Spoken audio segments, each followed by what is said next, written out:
Saludos para todos, espero que se encuentren muy bien el día de hoy y espero también que no hayan entendido que les he abandonado. Aquí estamos de nuevo, recuerden que siempre estamos subiendo videos de interés para la asignatura matemática.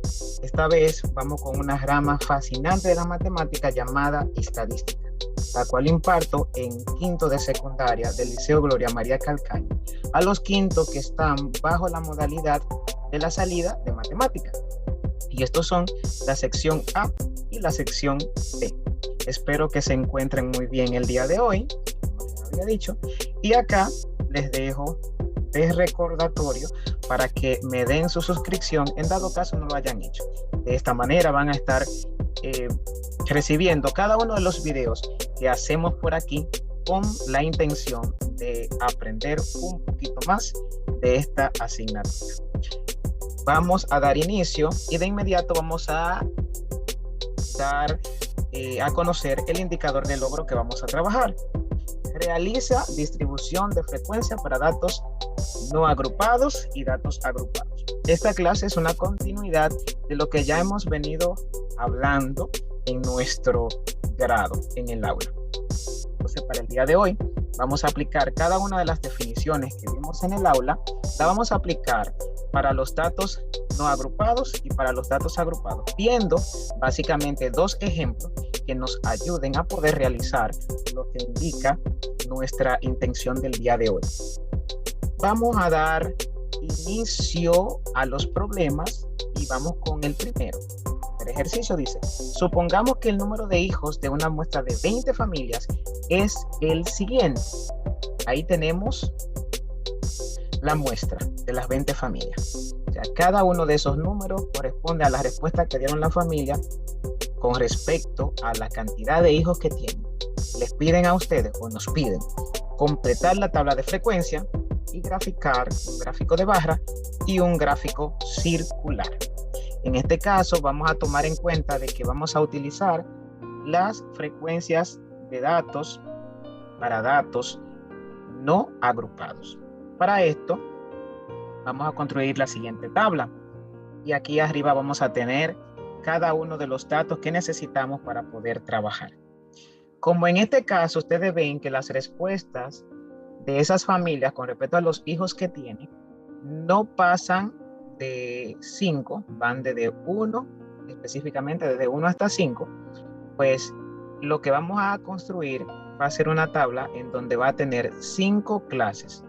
Cada una de las clases identificando los tipos de respuesta que tuvieron las familias. Por ejemplo, hubieron familias que respondieron que tienen un hijo, hay otros que dijeron que tienen 2, 3, 4 y 5. Como son pocas clases, pues las vamos a distribuir así. Luego entonces vamos a comenzar a establecer la frecuencia absoluta, luego la frecuencia absoluta acumulada, la frecuencia relativa acumulada, la frecuencia relativa expresada en porcentaje y cómo podemos encontrar cada uno de los ángulos para poder, de cada una de las clases, para poder así construir lo que es un diagrama circular o un gráfico circular, como ustedes le quieran llamar. Vamos a comenzar a hacer el primer análisis y es buscar la frecuencia absoluta de las familias que respondieron que tienen un solo hijo. Recuerden que la frecuencia absoluta es la cantidad de veces que se repite la clase, en este caso, porque estamos trabajando con frecuencia de datos no agrupados. Entonces vamos a contar cuántas familias dijeron que tienen un solo hijo. Y vamos a contar dentro de los grupos de datos. 1, 2, 3, 4, 5 y 6. Por lo tanto, la frecuencia absoluta de la primera clase es 6. Ahora vamos con las familias que respondieron que tienen 2 hijos. Vamos a contar. 1, 2, 3, 4, 5, 6 y 7. El total de 7. Continuamos con las que respondieron que tienen 3. 1, 2, 3, 4. El total de 4. Vamos con las que tienen 4. Las que tienen 4 tenemos 1, 2. Y las que tienen 5, aquí, simplemente una sola. Ahí tenemos la frecuencia absoluta ya desarrollada. Recordando que la frecuencia absoluta a la hora de sumarse tiene que dar el total de la muestra de datos. Recuerden que en un principio se les dijo a ustedes en el ejercicio que la muestra era de 20 personas. Por lo tanto, si sumamos cada uno de estos números entre sí, tiene que darnos 20. Y eso es confirmado. Lo pueden sumar y eso da 20, porque son 20 el número de muestras que se ha tomado. Vamos con la frecuencia absoluta acumulada. Si tenemos la frecuencia absoluta, ya podemos calcular la frecuencia absoluta acumulada. Miren cómo yo he identificado la frecuencia absoluta y la frecuencia absoluta acumulada. Aquí coloqué una F minúscula y una A para identificar qué es la frecuencia absoluta. Y aquí coloqué una F mayúscula y una A para identificar qué es la frecuencia absoluta acumulada. En este procedimiento simplemente basta con colocar la primera frecuencia absoluta, va a ser también la primera frecuencia absoluta acumulada, la vamos a colocar y vamos a ir sumando la siguiente frecuencia absoluta, o sea, 6 más 7, eso me va a dar igual a 13. 13 más 4, eso me va a dar igual a 17. 17 más 2, eso me va a dar igual a 19. 19 más 1 me va a dar igual a 20. Siempre la última frecuencia absoluta acumulada de la última clase siempre me va a dar la cantidad total de los datos que estamos analizando, o sea, de la muestra. Siempre me va a dar en esta casilla, la última, en esta, siempre me va a dar el total de los datos. Vamos con la frecuencia relativa. La frecuencia para esto, recuerden la definición, tenemos que utilizar la frecuencia absoluta. ¿Qué vamos a hacer con la frecuencia absoluta? Con cada una de ellas la vamos a dividir. O sea, vamos a decir 6 entre 20, que eso va a dar 6 entre 20, que eso va a dar 0.30. 7 entre 20, que me va a dar 0.35. 4 entre 20, que me va a dar 0.20. 2 entre 20, que me va a dar 0.10. Y 1 entre 20, que me va a dar 0.05. Recuerden, para poder encontrar la frecuencia relativa, su definición dice que la frecuencia relativa va a ser igual a la frecuencia absoluta dividido entre el total de los datos. Por eso estoy dividiendo esta vez entre 20. Si fuera otra cantidad, el total de los datos, pues ya dividiría por esa cantidad. En este caso, el total de los datos es 20. Por eso, a la hora de dividir cada una de las frecuencias absolutas, utilicé el 20. Muy bien. Otra cosa, que también lo dice en su definición, lo tienen ustedes en su cuaderno, a la hora de ustedes sumar la frecuencia relativa, o sea, cada uno de los resultados de cada una de las frecuencias relativas, eso tiene que darle un total de 1, o sea, la unidad. Si no le da la unidad, tienen que revisar sus cálculos porque tienen que darle 1 exclusivamente. Entonces vamos con la frecuencia relativa acumulada. La frecuencia relativa acumulada es un poco similar el procedimiento a lo que hicimos con la frecuencia absoluta acumulada. En este caso, tomando en cuenta la frecuencia relativa. La frecuencia relativa acumulada, la primera va a ser siempre igual a la frecuencia relativa. O sea, 0.30 en este caso, que es el primer valor, 0.30. Entonces, al 0.30 le vamos a sumar la siguiente frecuencia relativa, que me va a dar 0.65. Al 0.65 le voy a sumar la siguiente frecuencia relativa, que me va a dar 0.85. Al 0.85 le sumo la siguiente, que me va a dar 0.95. Al 0.95 le voy a sumar la siguiente, que me va a dar 1. Siempre en la frecuencia relativa acumulada, al final, en la última clase, me va a dar la cantidad total de la suma de las frecuencias relativas, que va a dar 1, en este caso, 1. Entonces, ese es el procedimiento para realizar la frecuencia relativa acumulada. Vamos con la frecuencia relativa expresada en porcentaje. Esto simplemente lo que tenemos que hacer es ubicarnos en la columna de la frecuencia relativa y multiplicar cada una de las frecuencias relativas, multiplicarla, por ejemplo, 0.30 por 100, eso me va a dar 30. 0.35 por 100, eso me va a dar 35. 0.20 por 100, eso me va a dar 20. 0.10 por 100, eso me va a dar 10.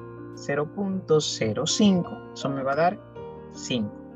A la hora de nosotros sumar cada una de las frecuencias relativas establecidas en porcentaje, eso tiene que darnos 100, porque eso es lo que especifica el total de los datos, o sea, el 100% de los datos.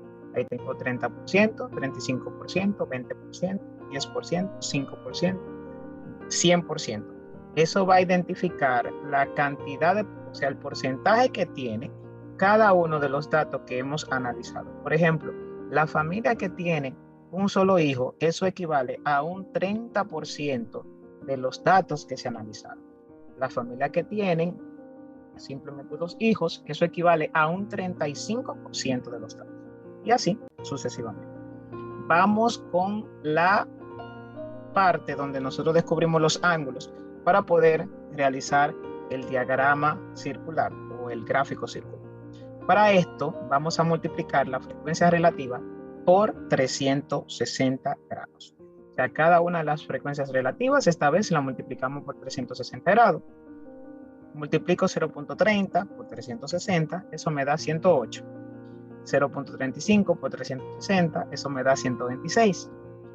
0.20 por 360, eso me da 72 grados. 0.10 por 360 me da 36 grados. 0.05 por 360, eso me da 18 grados. Si nosotros sumamos el total de los grados, recuerden que una circunferencia tiene un total de 360 grados. Por lo tanto, si sumamos cada uno de estos grados que hemos calculado, eso nos da 360 grados. Siempre tiene que darnos 360 en esta parte. Esto lo realizamos siempre y cuando se vaya a realizar un diagrama circular. En dado caso de que no se vaya a trabajar con el diagrama circular, pues esta columna no se utiliza. Además, otra cosa, casi siempre los diagramas circulares pues se utilizan en digital, o sea, se hacen en digital. O sea que esto básicamente se hace algunas veces hasta innecesario cuando comenzamos a trabajar de manera digital. Pero aquí en este grado yo les he enseñado en la pizarra cómo se realiza esa parte. Así que para que tengan ese conocimiento. Luego, más adelante, vamos a estar utilizando aplicaciones donde esta parte se hace de manera casi automática, como digo yo. Continuamos. Aquí tenemos el diagrama de barras y de inmediato se realiza también un diagrama de líneas o un polígono de frecuencia, no lo que del ejercicio, pero lo vi oportuno.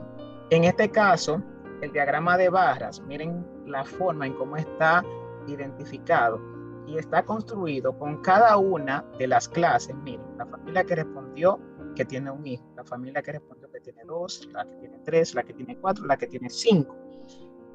Estas son las clases y esto se construyó también en el eje Y. Miren lo que tenemos, que esto identifica la frecuencia absoluta, o sea, la frecuencia absoluta de cada una de esas clases. La familia que tiene un solo hijo, pues fueron 6 que respondieron que tienen un solo hijo. En el caso de la que tienen 2, miren, son 7.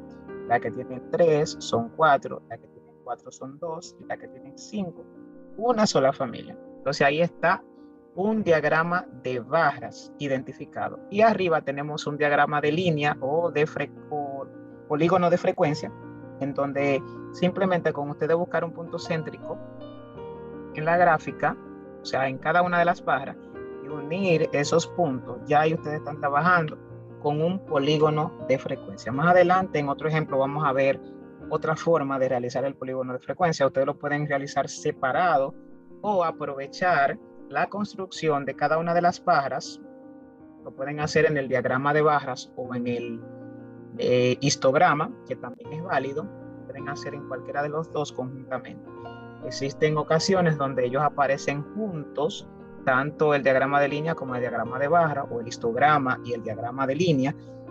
pero también ustedes lo pueden hacer de manera individual utilizando los datos que obtuvimos en la tabla. Aquí tenemos el diagrama circular, que este es otro de lo que nos piden. En clase yo estuve explicando con un transportador cómo nosotros podemos distribuir cada uno de esos espacios que están ya determinados con los ángulos que nosotros encontramos en la tabla, o sea, en la tabla de frecuencia. O sea, esta parte nosotros la vamos a retomar una vez más, yo mediante en el aula, para nosotros comprender cómo podemos hacer ese diagrama, pero de manera digital, ya que lo hemos visto de manera manual. Okay. Hasta aquí la explicación de el ejercicio donde nos explica trabajar con los datos no agrupados.